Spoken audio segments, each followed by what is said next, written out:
Today we taking next topic that is mathematical method. The topic number 2 on page number 16 in textbook,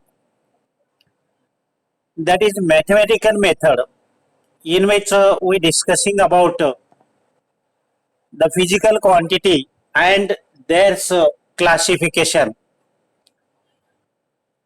We know about number of physical quantity.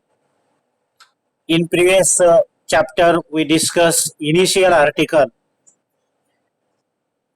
and these physical quantities are also classified in terms of first chapter two types, that is fundamental quantity and derived quantity. But in this chapter also these physical quantity can be classified into two types in case of mathematical method: scalar quantity and vector quantity. We know what about in case scalar quantity and vector quantity. तुम्हाला माहित आहे का? Scalar quantity आणि vector quantity तुम्ही शिकलेला आहात, पाठीमागे कुठेतरी कुठल्या तरी वर्गात झालेला आहे. स्केलर क्वांटिटी आणि वेक्टर क्वांटिटी, अदिश राशी आणि सदिश राशी अशा दोन राशी आपण शिकलेल्या आहेत. मग in case we know about number of physical quantity that given here. Example, length is the fundamental quantity in case of physical quantity. Mass, time, volume, density, distance, speed, temperature, acceleration, displacement, weight, force, work, अशी कितीतरी या physical quantity आहेत. आपण पहिल्या chapter मध्ये शिकलेला आहोत. पण पहिल्या चॅप्टर मध्ये आपण फंडामेंटल क्वांटिटी आणि डिराइव्ड क्वांटिटी असं त्यांचं क्लासिफिकेशन केलं होतं. मात्र इथे आपण इन केस मॅथमॅटिकल मेथड्स मध्ये scalar quantity and vector quantity असे दोन प्रकार पाहणार आहोत. मग आता स्केलर क्वांटिटी कुणाला म्हणायची आणि वेक्टर क्वांटिटी कुणाला म्हणायचं? कोण सांगेल बरं? स्केलर क्वांटिटी कुणाला म्हणायचं?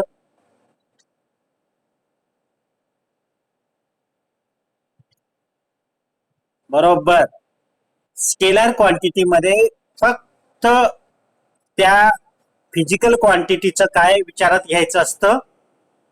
मॅग्नेट्यूड विचारात घ्यायचं असतं. आणि वेक्टर क्वांटिटी मध्ये मॅग्नेट्यूड आणि डायरेक्शन या दोघांचाही विचार करायचा असतो. तर फॉर एक्झाम्पल आता स्केलर क्वांटिटीचं एक्झाम्पल डिस्टन्स किंवा लेंथ असं घेऊया. आता इथे दिल्यापैकीच त्याच डिस्कशन घेतो मी. आता एखादी रॉड असेल किंवा एखादी लांबी असेल, तुम्ही मोजमाप करताय. कशामध्ये मोजमाप करताय? लांबी. आता रॉड म्हणल्यानंतर थोडासा मोठा असेल. मी जर वही पेन असं जर म्हणलं असतं तर तुम्ही काय सांगितलं असतं? सेंटीमीटर. आता एखादी रॉड आहे म्हणजे लांब एखादी सळी टाईप जे बांधकामात वापरले जाते अशा टाईपचं, किंवा एखादी स्टिक, काठी, असं तुमच्या डोळ्याच्या समोर मोठी लांबीची एक वस्तू आली, किंवा कापड, हे देखील मोजमाप आपण मीटर मध्ये करतो. मग आता इन केस समजा तो 2 मीटर लॉंग डिस्टन्स किंवा लेंथ असेल, मग या ठिकाणी त्याला आपण असं लिहितो लेंथ इक्वल टू 2 मीटर असं म्हणतो. याचा अर्थ तो rod 2 times longer than the standard unit metre आहे. म्हणजे 1 मीटर हे स्टँडर्ड प्रमाण आहे आणि त्या स्टँडर्ड 1 मीटरच्या पटीत 2 असं म्हणलेलं आहे. हे 2 हे मॅग्नेट्यूड आहे. 2 मीटर. आता 2 मीटर म्हणल्यानंतर तुमच्या लक्षात आलं किती लांबी न मोजता तुम्ही सांगू शकताय. आणि तो रॉड कसा असेल, तो किती लांबीचा असेल ते तुमच्या डोळ्याच्या समोर दिसतं की नाही. किंवा तुमच्या घरी असलेल्या कॉटची लांबी. आता ती लांबी किती असेल, जवळपास 1.5 मीटर वगैरे असेल. म्हणजे हे तुमच्या डोळ्याच्या समोर आलं की नाही. मग हे डोळ्याच्या समोर आलं आणि तुम्हाला लक्षात आलं, तुम्हाला पूर्ण कळलं, या लांबी किंवा डिस्टन्स यासाठी डायरेक्शनची गरज भासते का. नाही भासत. आपल्याला पूर्ण ज्ञात झालेला आहे ओनली मॅग्नेट्यूड. आता 10 किलोग्रॅम शुगर असं जर म्हणलं तर 10 किलोग्रॅम शुगर आणण्यासाठी आपण पिशवी किती आकाराची घेतो. का एक पोतं घेऊन जातो, का एक गोणी घेऊन जातो. पिशवी आपण कल्पना करतो की तेवढ्या आकाराचा असेल आणि ते वेट किंवा मास त्याला झेपण्यासारखी एखादी पिशवी निवडतो आणि आपण आणतो. हे ज्ञात झालं की नाही. ओनली 2 किलोग्रॅम असं म्हणल्यानंतर तुमच्या लक्षात आलं. त्याला कोणत्या डायरेक्शनचे, कुठून आली, कशी आली अशी काही गरज पडते का. नाही. म्हणून वस्तुमान हे देखील काय असेल, स्केलर क्वांटिटी असेल. आता टाइम असेल समजा. टाइम कसा असेल. टाइम किती वाजले. आता किती वाजले, 8:16 झाले. कुठल्या ठिकाणचे, कुठल्या डायरेक्शनची अशी गरज भासते का. टाइमची गरज भासते तशी. टाइम हा स्केलर क्वांटिटी नाही आहे खरा, तो वेक्टर क्वांटिटीचा आहे. आता तळ्यामध्ये किती वाजले. आपली जी घड्याळ आहे, ही घड्याळ जो टाइम आहे, हे टाइम कुठे तयार झालेला आहे. तो टाइम कुठला आपण वापरतोय. भारताच्या मधोमध जी उत्तर दक्षिण अक्षवृत्त असेल का रेखावृत्त असेल, ती 82.5 रेखावृत्त, त्या रेषेवरचा जो टाइम असेल तो टाइम भारत वापरतो. आपल्या बरोबर नेपाळ हा पण वापरतो हेच टाइम, आणि श्रीलंका पण वापरते. मात्र पाकिस्तान वापरत नाही. पाकिस्तानची घड्याळ अर्धा तास लेट आहे.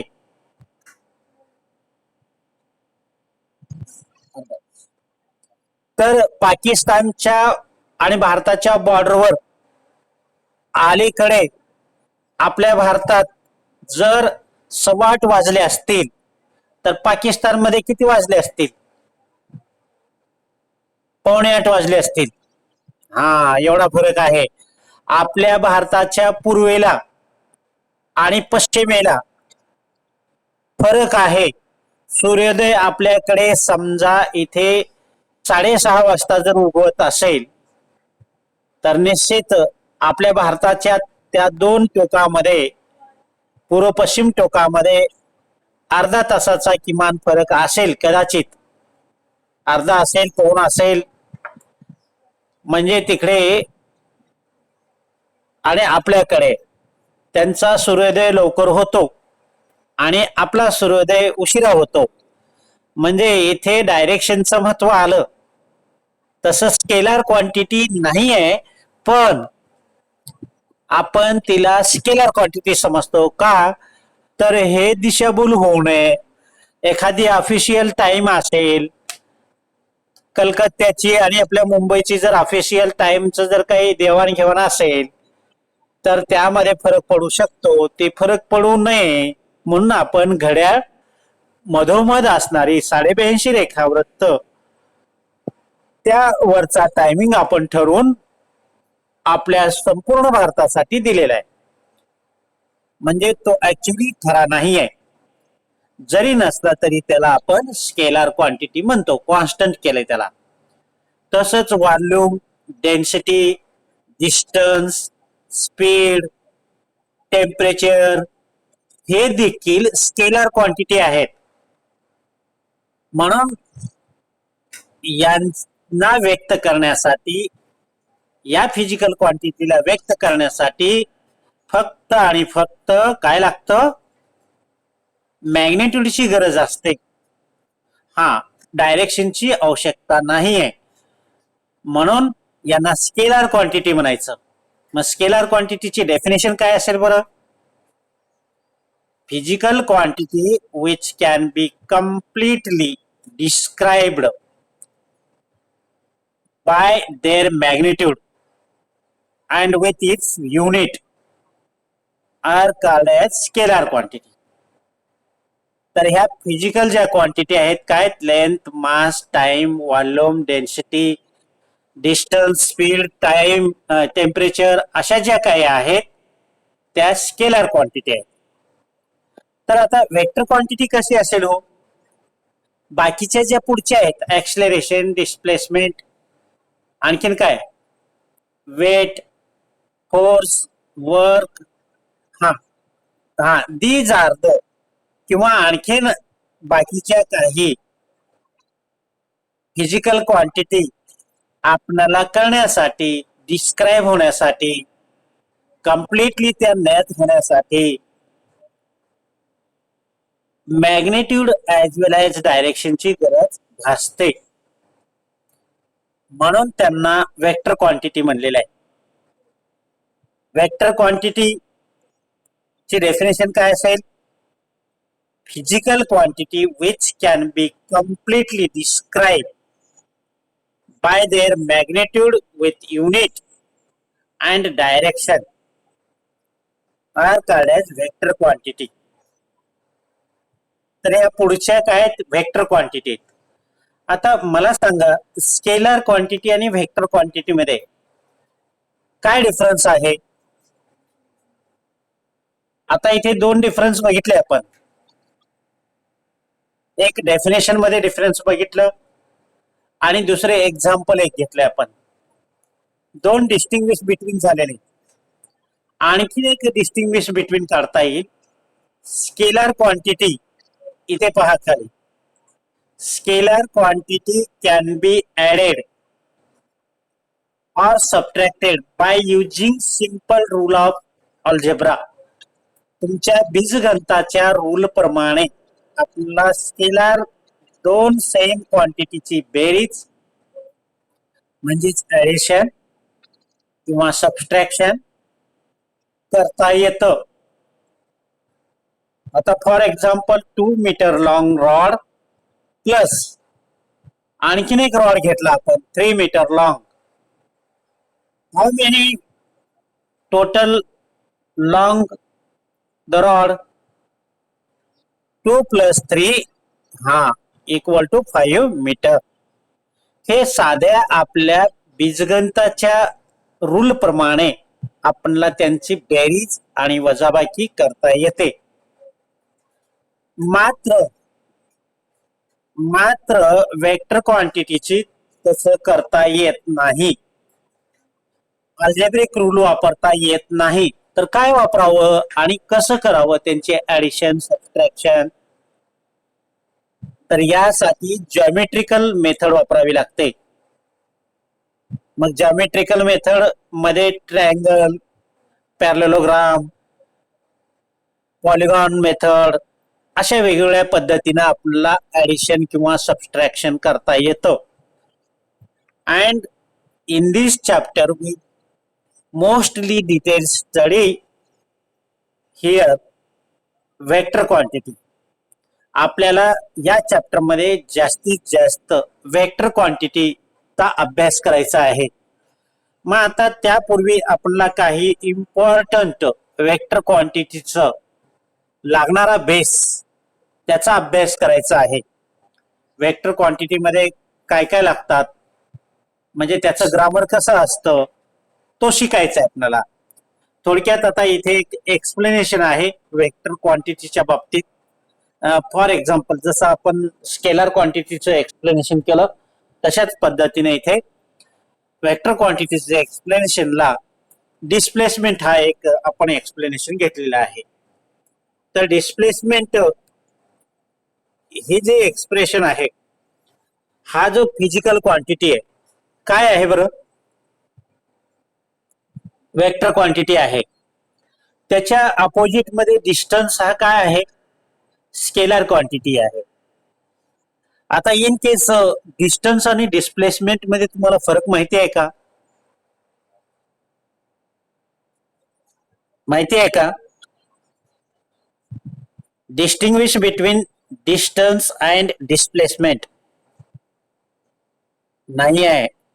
बरंचसं तुम्ही कमकुवत आहात, फिजिक्स मध्ये कमकुवत आहात. परत तुम्ही पाठीमागचे तुमचे 5वी पासूनचे 5वी 6वी पासूनचे फिजिक्सचे धडे वाचून काढा. लक्षात घ्या.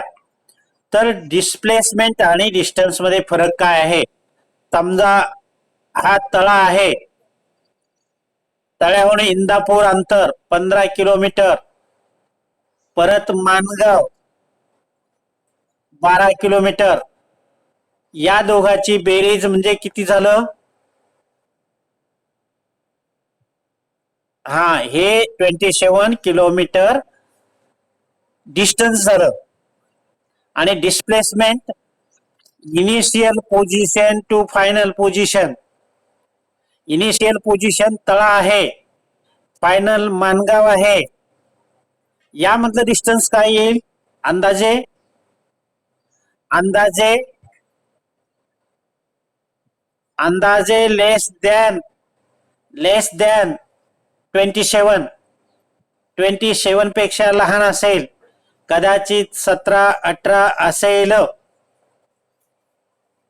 डायरेक्ट एअर डिस्टन्सला म्हणायचं डिस्प्लेसमेंट, डिस्प्लेसमेंट म्हणायचं याला. आणि हे क्रॉस होऊन जाणाऱ्या डिस्टन्सला काय म्हणायचं, डिस्टन्स. आलं लक्षात, आलं का, लक्षात आलं की नाही. हा तसंच मला फरक सांगा, mass and weight. What is the distinguish between mass and weight,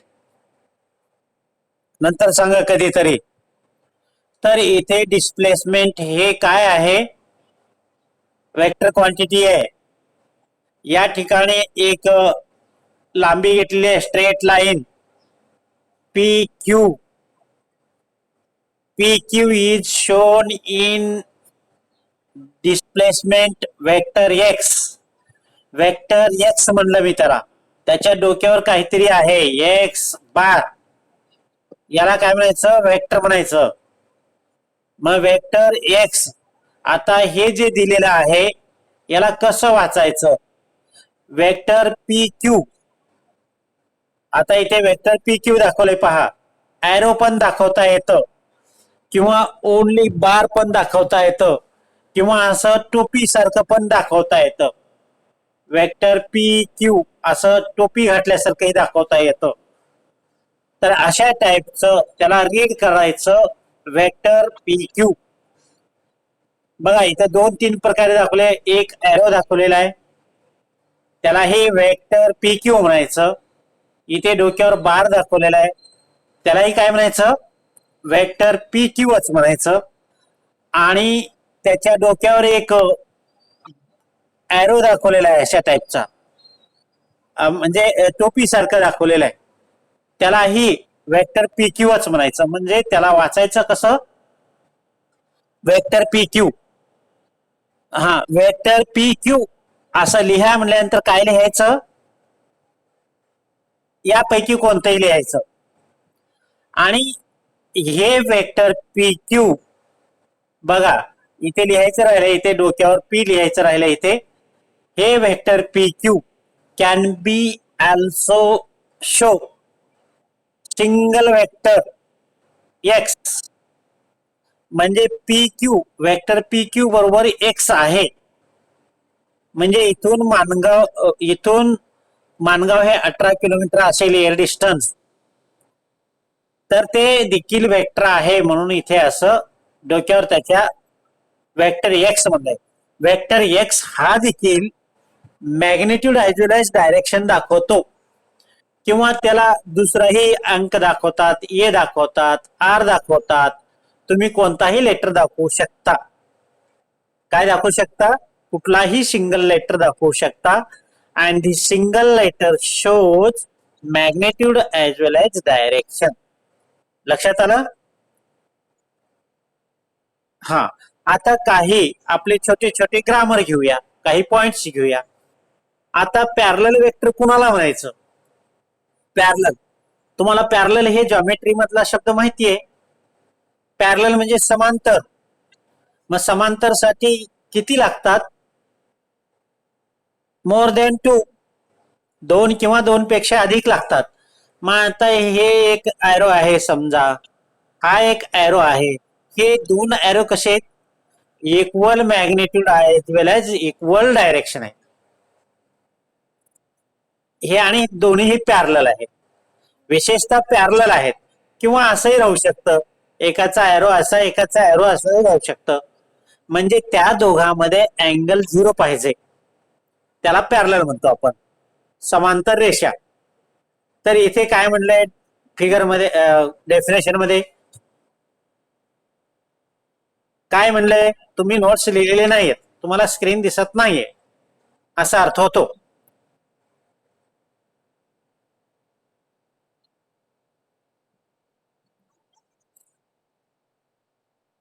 हा, मी आता काय दाखवलं डायग्राम?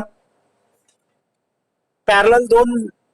म्हणजे मी असंही दाखवू शकतो, असंही दाखवू शकतो, किंवा आडवी पण दाखवू शकतो, आडवी पण दाखवू शकतो, अशा टाईपचं, जेणेकरून की त्या दोन रेषा समांतर आहेत आणि त्यांच्यामध्ये अँगल नाहीये, त्याला पॅरलल लाईन म्हणतो आपण. नेक्स्ट दुसरा काय? Equal vector.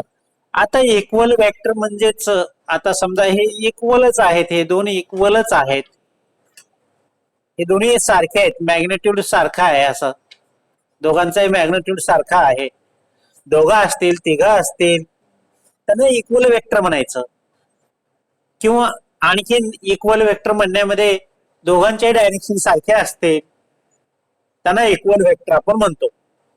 म्हणून if two or more than two vectors having same direction as well as same magnitude, म्हणजे त्यांची लांबीही सारखी असते आणि त्यांचे डायरेक्शनही सारखे असते. आता इक्वल झालं, पॅरलल झालं. पॅरललच्या अपोजिट मध्ये दुसरा जर घ्यायचा असेल, काय म्हणायचं त्याला? अँटी पॅरलल हे म्हणतात. Anti parallel, opposite word, parallel opposite, किंवा अपोजिट वेक्टर असंही म्हणता येतं. अँटी पॅरलललाच अपोजिट वेक्टर ही म्हणता येतं. आता अँटी म्हणजे कसे? दोन्हीही समांतर आहेत, पण ते अपोजिट डायरेक्शनचे, ते उभे असतील किंवा आडवे असतील. हे कोणते झाले वेक्टर? Anti parallel. हा, मग आता त्याची डेफिनेशन काय घ्यायची आपण?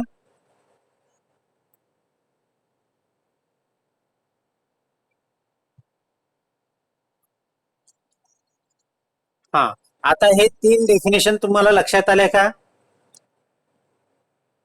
हा, पॅरलल, इक्वल वेक्टर आणि अँटी पॅरलल वेक्टर. आता पुढची बघूया. आता पुढे काय दिले पहा? Unequal vector म्हणलंय. इक्वल वेक्टरला काय केलं होतं आपण? आता अनइक्वल वेक्टर कसे असतील? If two or more than two vector having opposite direction as well as different magnitude. आता समजा ही अशी डायरेक्शनची आहे आणि हे अशा डायरेक्शनचे आहे. यामध्ये कसे अपोजिट डायरेक्शन आहेत आणि मॅग्नेट्यूड सारखा आहे का, लांबी सारखी आहे का, नाही. मग अशा वेक्टरांना काय म्हणायचं, अनइक्वल वेक्टर म्हणायचं. आता मला सांगा रिझल्टंट वेक्टर कशाला म्हणायचं.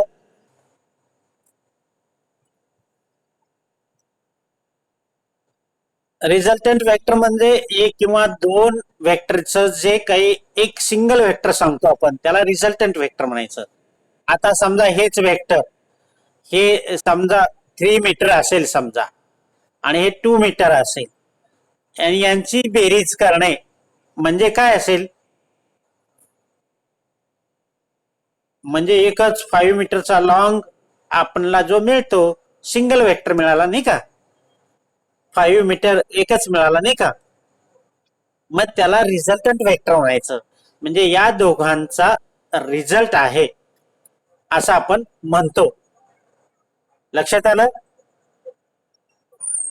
हा, वेक्टर हा चॅप्टर लक्षात आला का, येतोय का. हा, तर मग एक मिनिट.